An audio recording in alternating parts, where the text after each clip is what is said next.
I'm William, 38 years old, and for as long as I can remember, my life has been overshadowed by my younger brother, Mark. Growing up, it wasn't the typical sibling rivalry. It was more like living under a storm cloud that followed him everywhere he went. My parents adored him. Everything he did was perfect, brilliant, or lucky. Meanwhile, I was the one who had to constantly prove myself, the one who had to fight for recognition, for respect, for even a sliver of parental pride. I tried to ignore it, tried to chalk it up to natural favoritism, but the years piled up like bricks on my chest, and eventually, I stopped pretending it didn't hurt. Mark was always charming, always slick, the type of guy who could smile at a room full of strangers and make them believe he was the smartest person alive. But behind closed doors, he had a knack for stepping on people without a second thought.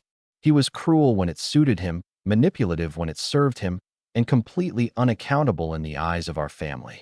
And me? I was the one who absorbed all the consequences. I learned early that standing up to him would only make things worse.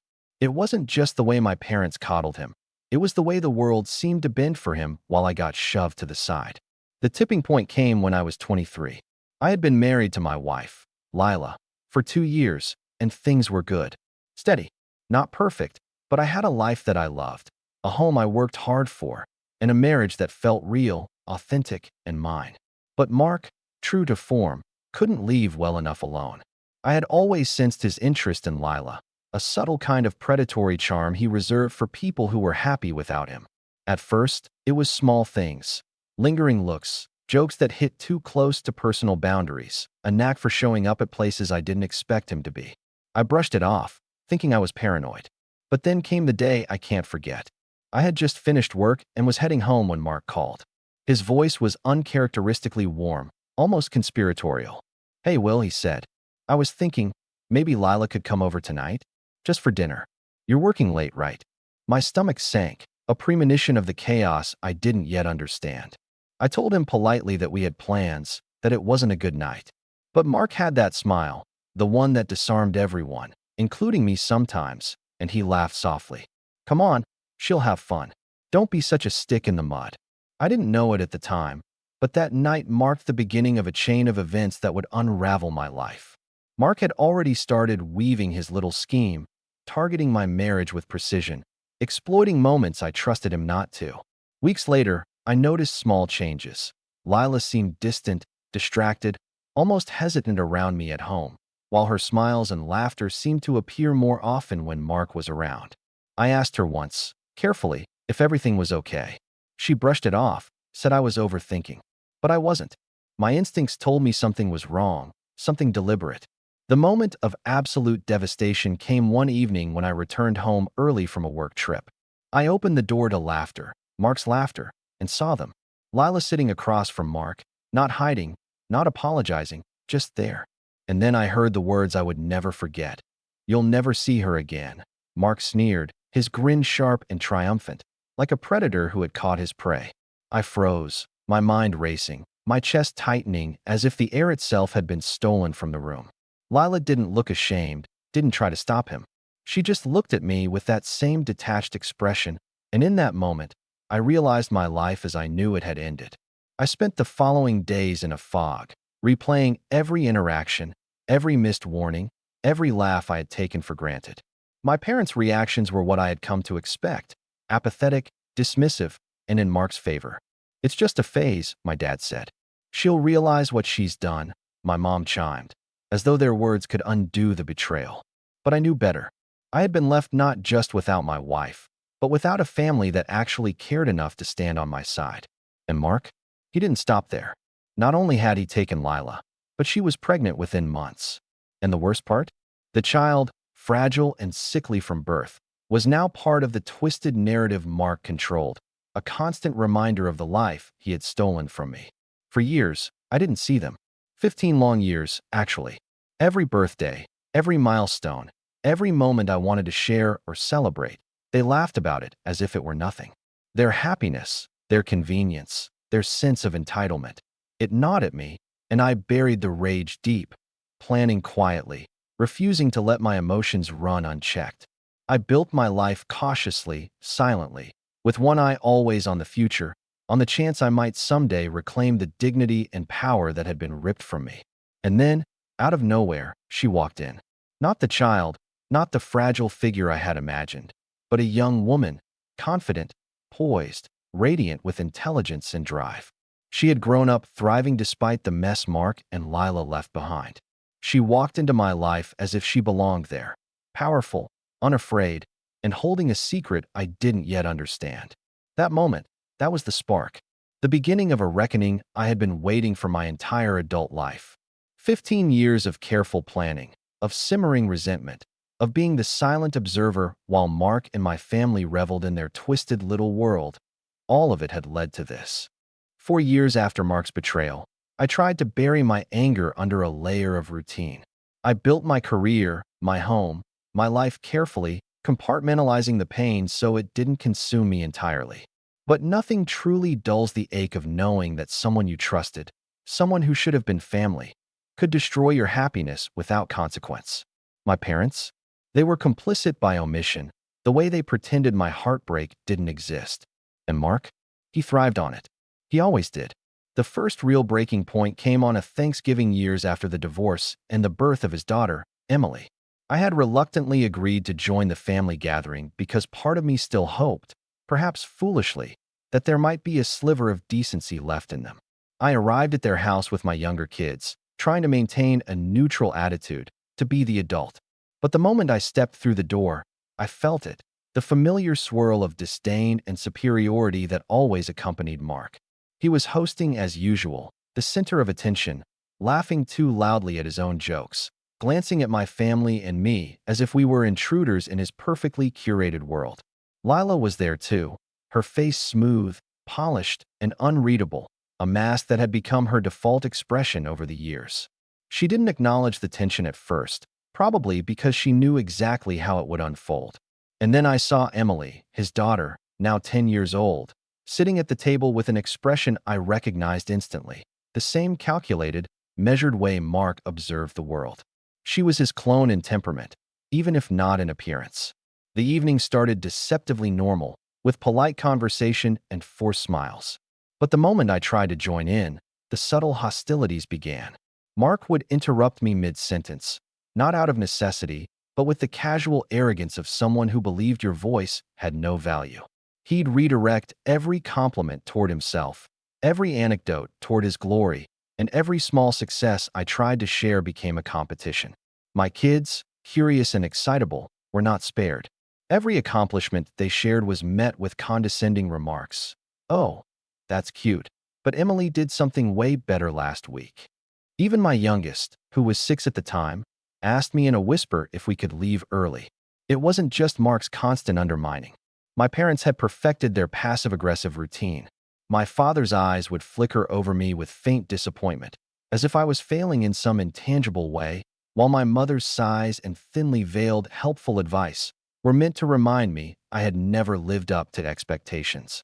Every gesture, every word, felt like a calculated push to remind me of my place, the one I'd never wanted, but had been assigned at birth. By the time dessert came around, I was simmering quietly, counting the seconds until I could finally leave. But Mark had one final trick up his sleeve, the thing that pushed me beyond the limits of endurance.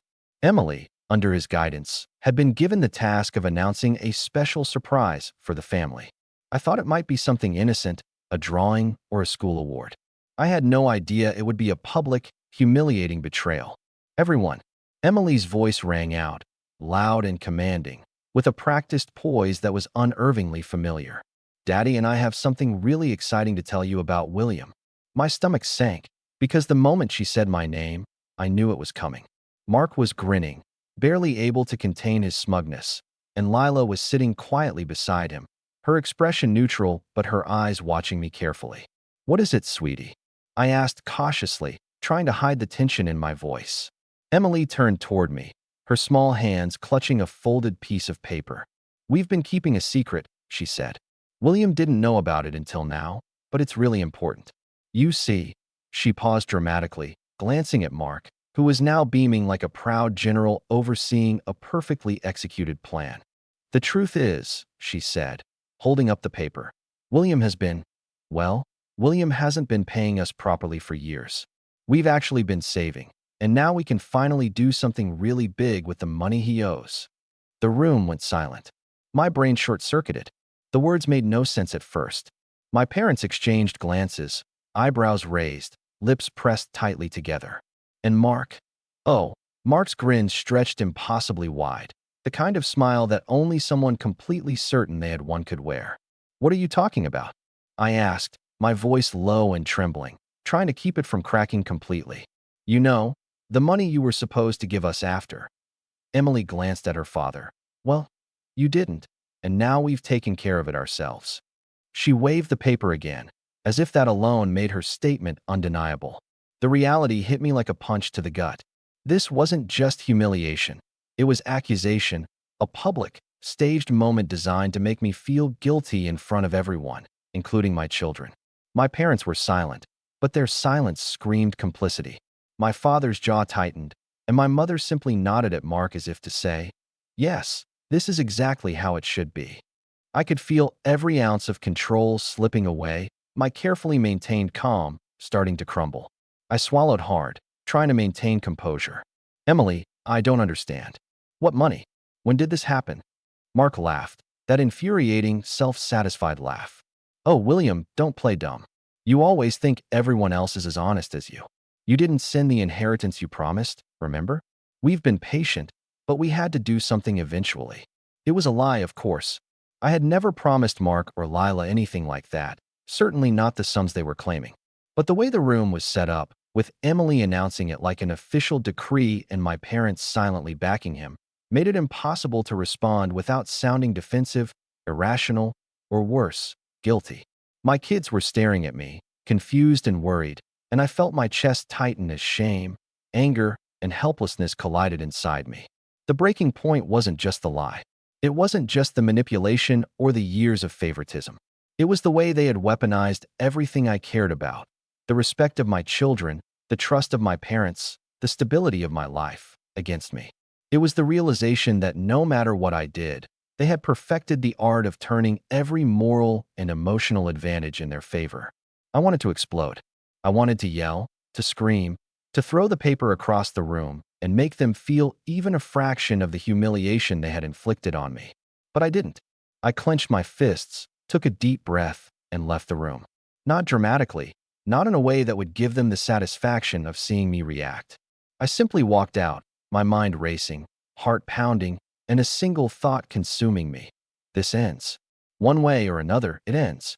Outside, I leaned against my car, staring at the ground, feeling both the sting of betrayal and the cold, undeniable clarity of purpose. 15 years of being pushed aside, mocked, and undermined had led to this moment. The emotional climax, the betrayal I could not ignore, the humiliation I could not erase, the family I could not trust, had finally arrived. And now, for the first time, I realized I had to stop surviving and start fighting.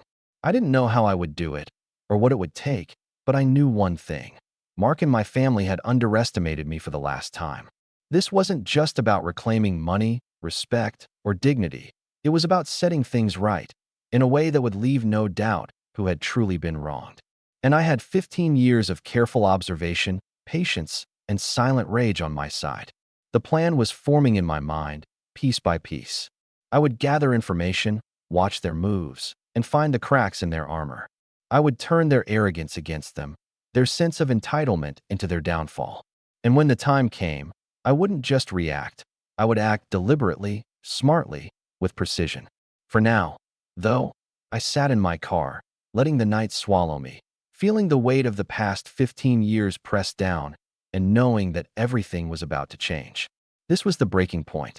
And when I stepped back inside, I would start planting the seeds of a reckoning that they could never have seen coming. After that Thanksgiving, I felt hollow in a way I hadn't thought possible. The humiliation wasn't just public, it cut deep into the core of who I thought I was. I had always been careful, precise, and measured, but that evening had stripped me bare.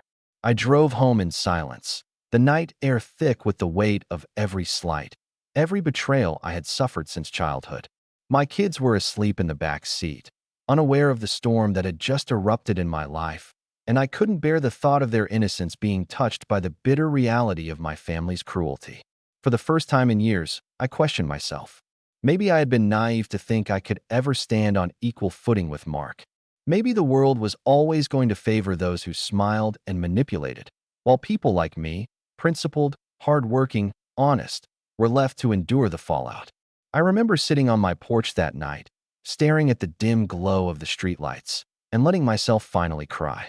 I hadn't allowed myself that release in over a decade. The tears were hot and sharp, burning away years of restraint, frustration, and anger that I had buried beneath polite smiles and controlled temperaments. The days that followed were difficult. I went through the motions of life, but everything felt heavier. My work was a distraction, but even that offered only temporary relief. Everywhere I looked, I saw reminders of what I had lost. Mark's smiling face in the family photos that littered social media, Lila moving on with a life I had hoped would be mine, Emily's accomplishments broadcasted as trophies of my supposed failures. The weight of it pressed down, and I realized I had reached rock bottom. But rock bottom has a way of forcing clarity. When there's nowhere to go but up, you start noticing opportunities in the smallest details. My pride, once bruised and battered, began to stir again. Not the pride that fed my ego or competed with Mark, but a quieter, steadier kind. Pride in my own abilities, my own perseverance, my own worth. I started by reclaiming small victories. I restructured my finances, took control of my career in ways I had been putting off, and started investing in projects I had always dreamed of but postponed because I was too busy trying to maintain peace or earn recognition from people who would never give it freely. I joined professional networks I had ignored for years, attended conferences and workshops, and slowly rebuilt not just my income, but my confidence. The more I achieved, the more I felt the hollow spaces inside me fill with something stronger: self-worth, autonomy, a quiet defiance that didn't need anyone else's validation. I began exercising discipline in all aspects of my life: health, work, even personal hobbies I had abandoned. I discovered the satisfaction of seeing tangible results of my effort, the kind of deep, intrinsic gratification that no manipulation, no entitlement, no favoritism could ever take from me. Even my social life shifted. I surrounded myself with people who valued honesty, loyalty, and competence. Friends who had been there through my struggles, who never judged me for the years I had spent quietly enduring Mark's manipulations, became my closest allies. We shared meals, stories, and ideas, and I realized how important it was to cultivate relationships that were reciprocal rather than performative. The laughter, the camaraderie, the shared understanding. It was like a balm on wounds I hadn't even realized were festering. But the real turning point came unexpectedly, in a conversation with an old mentor from college. He had always seen my potential and never hesitated to tell me when I was selling myself short. One evening, over coffee, I confessed everything: Mark, Lila, my parents' favoritism, the humiliations I endured, and the gnawing sense of powerlessness I had carried for years. He listened quietly, without interruption, and then leaned back, studying me with an intensity that made me uncomfortable. "William," he said finally, "you've been playing by the rules your whole life, while Mark was rewriting them as he went along. And you've survived. You've built a life from nothing, even while being undermined. That's strength. What you need now is strategy, patience, and the courage to use the leverage you've earned." It struck me then, in a way I hadn't fully realized before. Strength wasn't about fighting every battle immediately. It was about surviving, learning, and biding your time until you had the advantage. And after 15 years of careful observation, I finally had that advantage. I had accumulated resources, knowledge, and connections. I had a life of stability and respect that Mark and my family could never touch without consequences. I started making subtle moves. I researched every property, business interest, and financial foothold Mark and Lila had. I quietly strengthened my own ventures, making connections with lawyers, accountants, and mentors who could provide support when the time came. I didn't rush. I didn't act impulsively. The key was patience. Every slight, every injustice, every belittling comment from my parents or Mark, I cataloged mentally. I took notes on patterns, habits, and vulnerabilities. And slowly, methodically, I started to rebuild not just my life, but my power. Alongside the professional and financial rebuilding, I worked on myself emotionally. Therapy helped me untangle the years of resentment, guilt, and self-blame that had taken root. I realized that part of the damage wasn't just external. It had been internalized, a constant narrative in my mind that I wasn't enough. I began rewriting that narrative. I acknowledged the pain, accepted it, and then made the conscious decision not to let it define me. It was liberating, in a quiet, fierce way. My kids noticed the change. They had always been perceptive, sensing the tension between me and my family, and they responded to the steadiness I brought back into our lives. I watched them grow more confident, more secure, and it reminded me that my fight wasn't just about revenge. It was about building a legacy of resilience and dignity. Every time I felt anger bubble up, I reminded myself of this purpose. My family's cruelty had shaped me, yes, but it would not destroy the person I was becoming. The most significant shift, though, came when I started encountering Emily again. I had heard her name occasionally, of course, social media, brief mentions in the family chatter, but nothing personal. And then, by what felt like chance but was probably fate, I saw her at a networking event, a young woman in her early 20s, poised, intelligent, and commanding attention without trying. She hadn't changed in the ways I expected. She was thriving, clearly influenced by her father's manipulations, but growing into her own identity. And then I noticed it, a flicker of recognition when she saw me. Not fear, not hostility, but acknowledgement. It wasn't just that she had grown up thriving. It was that there was something else in her gaze, something deliberate, something that hinted she knew more than she let on. I didn't know what it was yet, but I knew it was significant. 15 years of pain, humiliation, and carefully concealed plans suddenly had the potential for an ally, or at least, a catalyst for change. The wheels started turning in my mind, faster now, the kind of plans you can't rush but that begin to demand attention because the timing feels right. For the first time in years, I felt anticipation instead of dread. The anticipation wasn't naive. It wasn't hope that things would magically right themselves. It was strategy. It was power realized quietly, meticulously, and with purpose. I had fallen to the lowest point in my life. Yes, I had been mocked, humiliated, and discarded. But in that fall, I had found my footing, and in the rise that followed, I realized I wasn't just surviving anymore. I was preparing. I wasn't sure when the reckoning would come. I didn't know exactly how it would unfold. But I knew this. The person who had been powerless for 15 years, the person who had endured humiliation, family betrayal, and Mark's relentless manipulation, was no longer the same. The person who had cried alone on the porch, who had felt hollow and broken, had been replaced by someone who had strength, resources, and vision. Someone who would not let 15 years of mistreatment go unaddressed. With the clarity and quiet strength I had cultivated over the past few years, I realized that rushing into anything would be a mistake. The reckoning wouldn't be satisfying if it were fueled solely by anger. It had to be precise, intelligent, and unassailable. I began thinking about every detail of my life and cataloging the weaknesses and patterns I had observed for years. Mark had always relied on two things: his arrogance and the blind support of my parents. Lila, for her part, had never learned to operate independently. She was skilled at coasting in someone else's shadow, but fragile when required to take the lead. And Emily, for all her intelligence and poise, was still young, impressionable, and very much a product of Mark's manipulations. These were my pieces to move, strategically, in ways that no one would see coming. I started with small but significant steps in my own life. I diversified my business ventures, invested quietly in opportunities that offered not just profit but leverage, real influence over networks Mark and Lila had taken for granted. I reached out to old colleagues and mentors, not just for guidance, but for partnerships that could one day become crucial in asserting power over family affairs. Every connection was a thread in a larger web, a net I was beginning to weave around them without their knowledge. I had learned that subtlety and patience were more effective than confrontation. The thrill of silent power, the sense that I could act when the moment was right, became intoxicating.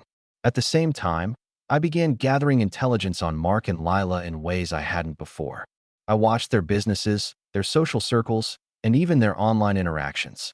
I wasn't spying for the sake of malice. I was studying them, cataloging habits, vulnerabilities, and blind spots. Mark still had the same careless arrogance I remembered from childhood.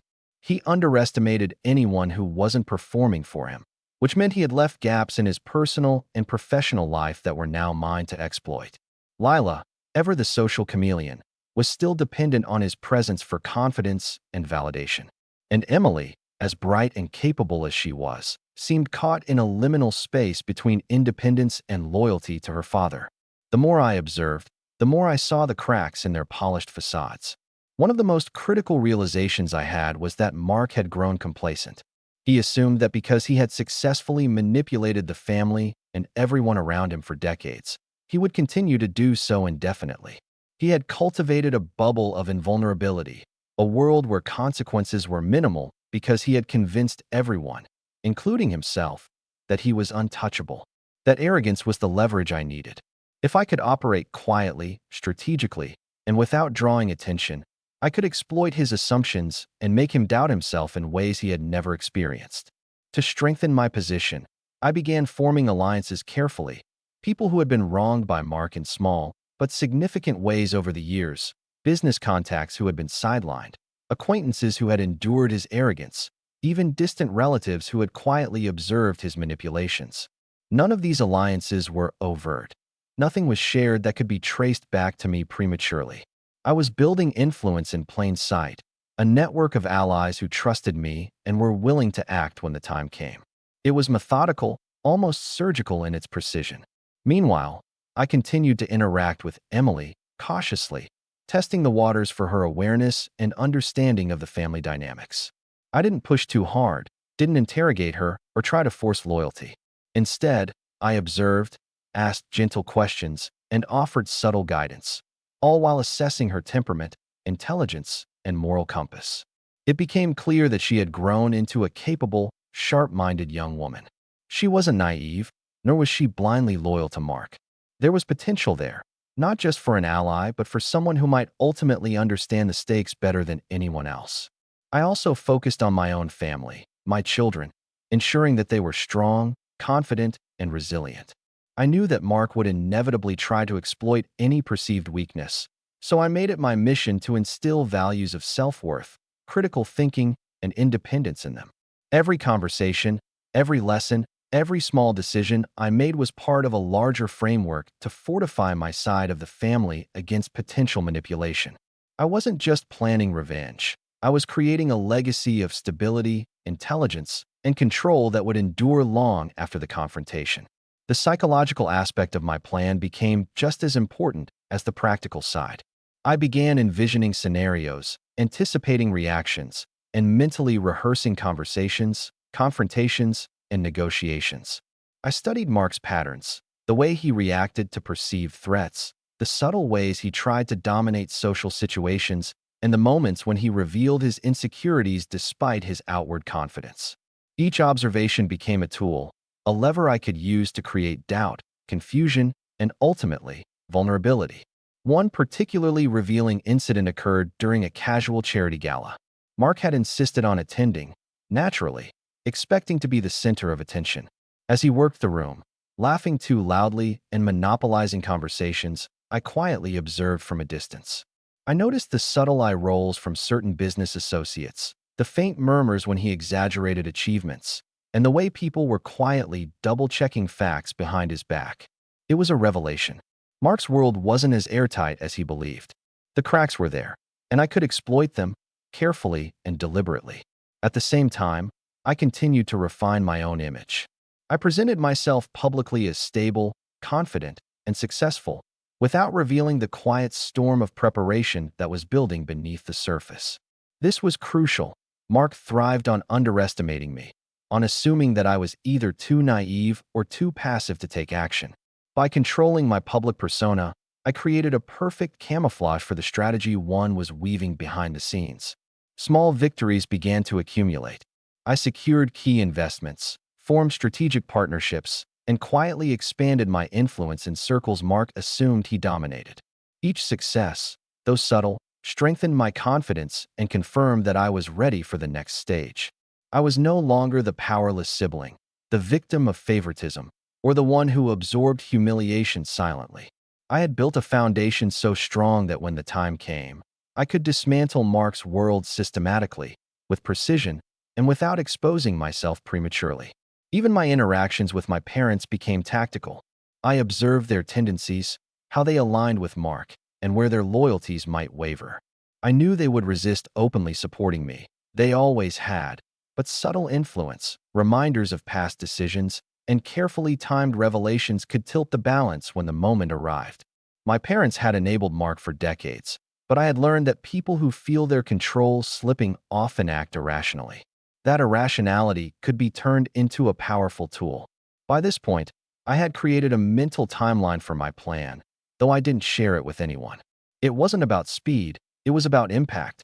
Every step, every connection, every observation had a purpose. The more I watched Mark, the more I realized that his overconfidence would be his downfall.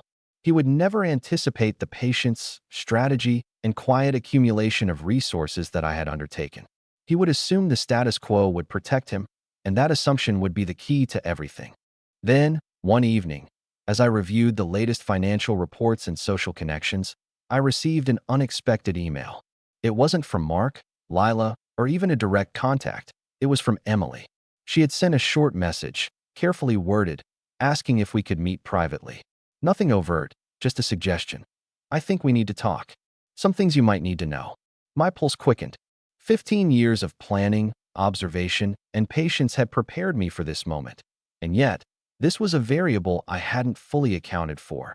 Emily's initiative, her curiosity, and whatever she had discovered over the years. The possibilities were dizzying. She could be an ally, a pawn, or even a complication. But I knew one thing with absolute certainty. She had grown into someone who could influence the outcome of the coming events in ways no one had anticipated. And that meant the moment of reckoning. The confrontation I had been building toward for over a decade was drawing nearer. I sat back, staring at the ceiling of my office, letting the weight of strategy, patience, and anticipation settle over me. I had laid the groundwork, gathered the allies, observed the weaknesses, and now it was only a matter of timing. The storm I had been preparing, quietly and deliberately, was ready to be unleashed. But like all storms, the true power lies in its unpredictability, the way it strikes when least expected, leaving destruction and revelation in its wake. And I knew, deep down, that when the first move was made, there would be no turning back. Mark and my family had spent decades underestimating me, counting on my silence, my restraint, my inability to confront them with force or strategy. They had assumed that patience and cunning were weaknesses, that decency and loyalty were liabilities. They were about to discover, in the most deliberate, calculated way possible, that those very traits had become my greatest weapons. The day I had been preparing for 15 years arrived in a way that was almost anticlimactic to anyone else. But for me, it was perfect. I had spent months meticulously coordinating every detail, ensuring that every move would hit its mark while leaving no trace pointing back to me until the impact was complete. By the time I walked into the building where Mark and his family had arranged their latest high-profile meeting, the stage was set. They were confident, smug, and utterly unprepared for the storm that was about to unfold. I didn't walk in aggressively or make any dramatic announcements. That would have been a performance for their eyes, and Mark thrived on theatrics. Instead, I carried myself with quiet authority, calm and composed, the kind of presence that immediately commands attention without needing to raise a voice. People noticed my arrival not because of volume, but because of the subtle ripple in the room, an energy shift that only someone who had endured years of underestimation could generate. The meeting began as scheduled, with Mark launching into his usual show of competence and charm, highlighting achievements, laughing at his own jokes, and basking in the approval of colleagues who had long assumed he was untouchable. Lila smiled beside him, looking poised and polished as ever, while Emily sat quietly, attentive, seemingly neutral. No one noticed the subtle tension I introduced as I took my seat, nor the slight narrowing of Mark's eyes when he realized I was present and fully in control of the room. The first blow was financial. Months prior, I had quietly collaborated with a network of business contacts and legal advisors to uncover inconsistencies and vulnerabilities in Mark's financial dealings. Loopholes, mismanaged funds, and contracts that were, unbeknownst to him, strategically compromised. I opened my laptop and projected the first document onto the conference room screen, showing clear evidence of overextensions, mismanagement, and potential violations that could have severe consequences for anyone not prepared. The room went silent. Lila's polished smile faltered slightly, and Mark's confident laughter faded into a tight, uncomfortable chuckle. What is this?" Mark stammered, his voice uncharacteristically tight. He attempted to regain composure, but I could see the panic flicker across his eyes. The documents were meticulous, legally sound, and undeniable. Every line, every footnote, every irregularity had been confirmed by experts I had consulted months in advance. The evidence wasn't just damning. It was strategic, exposing flaws that Mark had counted on no one noticing, flaws that could cost him his reputation, his business, and his carefully constructed sense of invulnerability. But the financial blow was only the beginning. Next, I addressed the emotional leverage, the long history of manipulation and cruelty. I spoke calmly, detailing examples of Mark's favoritism, exploitation, and the systematic way he had undermined me over the years. I described the humiliations, the betrayals, and the reckless ways he had treated my family, all supported by corroborating evidence from emails, documents, and witness statements. By the time I finished, the room was tense, every person present grappling with the gravity of what I had laid bare. My parents, ever the enablers, were visibly shaken. They hadn't anticipated this level of meticulous preparation. Their silence spoke volumes. Finally, they were confronted with the reality of the damage they had allowed. Emily's reaction was the final, most satisfying part. I had known for months that she understood more than anyone suspected. She had grown into her own, intelligent and principled, and now she revealed what she had discovered. Her father's manipulations, the false narratives, the deceptions she had been groomed to uphold. She spoke carefully, her voice clear and steady, corroborating the evidence I had presented, and adding her own perspective on the patterns of entitlement and cruelty that had permeated their household. Mark's smugness was gone. Lila looked caught off guard, as if she had realized, too late, that their world had been dismantled piece by piece, and Emily's testimony sealed the emotional reckoning. Legal and professional consequences followed immediately. Mark's mismanaged ventures faced scrutiny from investors and regulatory bodies. Contracts he had assumed were foolproof became contested, causing delays and losses he could not control. His business credibility, once untouchable, faltered under the weight of documentation and expert validation. Lila's social reputation, tied so closely to his success, also began to crumble. Friends and associates who had previously tolerated her complicity started questioning her involvement and judgment. And Mark's carefully cultivated persona of infallibility, his greatest weapon, was irrevocably shattered. The psychological component was perhaps the most gratifying. Mark had spent decades manipulating, deceiving, and controlling, and yet the moment he faced someone who had patiently, strategically, and ruthlessly prepared, his arrogance became his undoing. He had underestimated me in every way, and watching the disbelief, confusion, and desperation spread across his face was almost intoxicating. There was no shouting, no dramatics, no confrontation that required physical force. Every move had been calculated, every piece of evidence and ally in place, and yet the impact felt total. My parents, forced to witness their complicity, could no longer claim ignorance or neutrality. Their shame was palpable. My father's expressions of disappointment, once aimed at me for perceived inadequacies, were now redirected inward. My mother's thinly veiled advice fell silent, and for the first time, I saw them grapple with accountability. They had enabled Mark, and now they were facing the consequences alongside him, powerless to intervene or redirect blame.